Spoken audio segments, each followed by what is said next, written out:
Bi, Iya. gue punya cerita tentang 6 anak muda yang hampir kejebak di pasar setan. Oh shit. Jadi ada anak muda, kita sebut aja namanya Adit.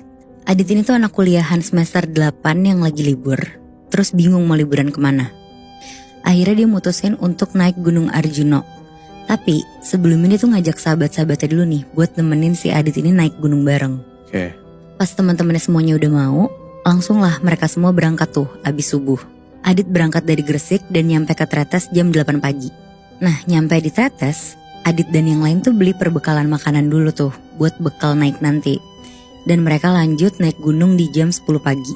Selama perjalanan mereka semua tuh gak kerasa capek sama sekali karena sama-sama excited untuk sampai ke puncaknya. Mereka naik sambil bercanda-canda, ketawa-tawa, pokoknya lumayan berisik juga lah kedengerannya. Sampai tiba-tiba gak berasa nyampe di pos 1 tuh kira-kira jam 2 siang. Akhirnya mereka istirahat dulu sambil bikin mie instan. Di sini Bara, salah satu temannya Adit tuh bercanda-canda bilang, ngapain nyeduh sendiri, kita beli aja yang udah jadi di pasar. Terus si Adit tuh nyautin, pasar apaan Bar? Dijawab lah sama si Bara nih, pasar setan. Aduh. Ya elah. Goblok. Terus ketawa-tawa tuh dia di situ. Nah tapi Muibi, si Bara ini tuh orang yang gak pernah naik gunung. Jadi dia tuh gak tahu lah tentang sesuatu yang kayak peraturan-peraturan gunung, gak boleh ngomong sembarangan, gitu-gitu. Sotoy banget ya. Nah terus singkat cerita, mereka lanjut tuh ke pos 2 sekitar jam 3 sorean. Dan pas udah mau maghrib, si Bara nanya nih ke Adit, kira-kira jam berapa Dit buat sampai ke pos 2? Terus Adit bilang, setengah jam lagi Bar, sabar ya. Makin semangat tuh Bara yang baru pertama kali naik gunung. Dia jalannya makin cepet, dan pas waktu udah mau masuk maghrib, si Bara lagi-lagi nanya nih ke Adit, Dit kok belum sampai-sampai juga ya? Ini udah mau sejam loh, kata lo setengah jam lagi. Tapi di situ Adit yang jalan di paling depan tuh gak bisa jawab dan dia milih buat diem aja. Tapi tiba-tiba mereka tuh kayak ngelewatin hutan yang penuh pohon pisang. Pokoknya suasananya tuh jadi beda banget lah di situ. Dan ternyata katanya di situ Adit tuh ngeliat sosok bayangan sekelebat gitu yang ngikutin mereka jalan. Tapi di situ Adit tuh gak mau ngomong ke siapa-siapa, takut pada parno kan. Nah makin jalan ke depan, Adit tuh ngerasa udah 2,5 jam jalan, tapi mereka nih masih belum sampai di pos 2. Akhirnya si Adit mutusin lah buat masang tenda aja karena udah jam 7:30 malam. Dia langsung nyari ranting pohon di sekeliling tenda buat bikin perapian kecil. Terus biar suasananya juga gak tegang, si Adit bilang nih ke yang lain buat bikin mie instan dan bekal-bekal yang mereka siapin tadi pagi. Udah tuh mereka ngobrol-ngobrol, ketawa-tawa, dan gak lama semuanya masuk tenda buat tidur. Terus masih jam 10, Adit tuh masih belum bisa tidur karena kepikiran takut di jalur yang salah dan kehabisan bekal. Tapi gak lama akhirnya dia ketiduran juga tuh. Dan pas Adit kebangun, tiba-tiba tuh kayak ada angin kenceng banget dari luar tenda Muebi. Ditambah si Adit tuh juga denger ada suara rame banget dari kejauhan. Kayak suara orang konser gitu loh. Tapi belum tahu juga tuh itu pastinya tuh apa.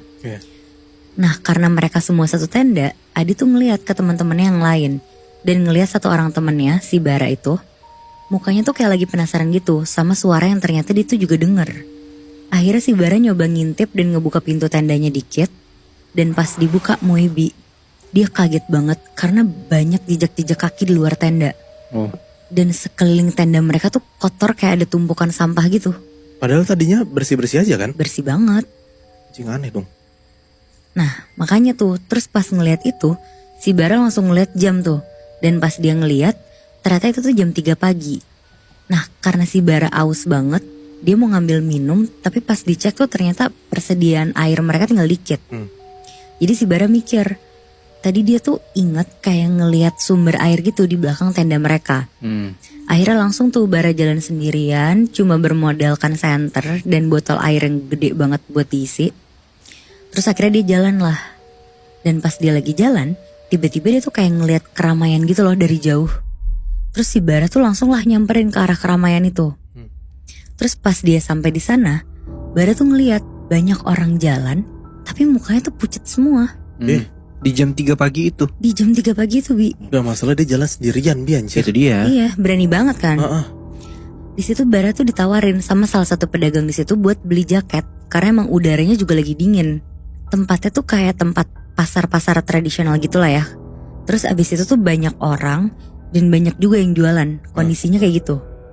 Terus akhirnya si Bara nih beli salah satu jaket di penjual itu. Terus langsung lah balik ke tenda buat mau ngasih tau temen-temennya nih kalau ada yang jual jaket. Pas si Bara ngasih tahu tentang keberadaan pasar itu, temen-temennya tuh karena penasaran semuanya langsung ninggalin tenda tuh buat ngecek. Termasuk si Adit juga Muibi. Oke. Tapi pas sampai di sana semuanya tuh bilang kalau nggak ada satu orang pun di tempat itu. Jadi tempatnya tuh kosong gitu, nggak ada pasarnya. Terus mereka akhirnya pada debat tuh sama si Bara karena pada nggak percaya gitu kan, kayak dikira lo halu ya. Iya. Terus di situ si Bara tuh langsung nunjukin tuh buktinya si jaket yang dia beli itu.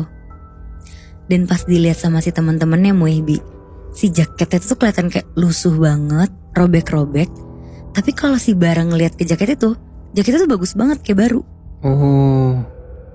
Terus pas lagi ngeliatin jaketnya Bara, tiba-tiba tuh dari jarak 10 meter kayak kedengeran ada suara rame gitu.